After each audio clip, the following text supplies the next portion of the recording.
Hi everybody, my name is Stephenie and today I've been asked to share a bit about my journey with you. What many people don't know about me is that during 2017 I went through a divorce after being married for 5 years. I think a lot of my past journey was around having this ideal of what a happy marriage looked like, and being quite controlling by nature, I tried to control the complete outcome of this ideal marriage. I sort of had this view of what I want for myself, and pursuing that, I was controlling the outcome. I was controlling how people perceived my life to be, what I've achieved, how loved I was. Just sort of the general joy narrative of my journey was more about controlling it myself as opposed to full surrender and allowing God to control that for me. For a long while during my marriage, there was not much community influence. It was essentially us doing life on our own and trying to make sure that we get it right. So I always thought that we were this happy couple and we've got all our things together until about the last year in our marriage, which was year 5. I started noticing changes in behavior. And being the controlling person that I was, I convinced myself that we're just going through a bad patch. It will be fine.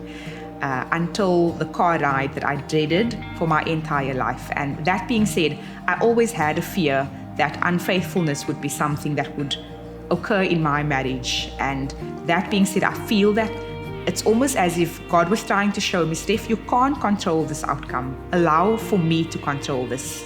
And when the news was shared that he was being unfaithful, I needed to open my hands and give God full release to take charge of the situation, which obviously led to weeks and months of pure devastation.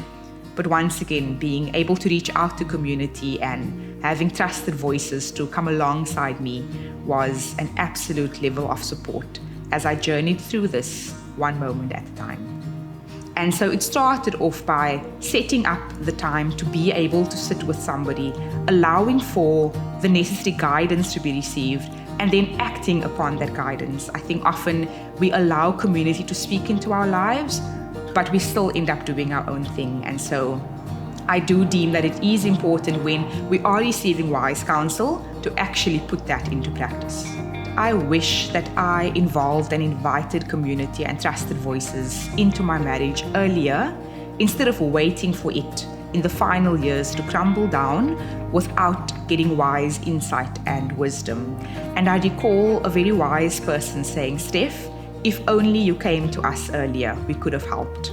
And in hindsight, had I allowed community to speak into my situation, perhaps things would have worked out completely differently.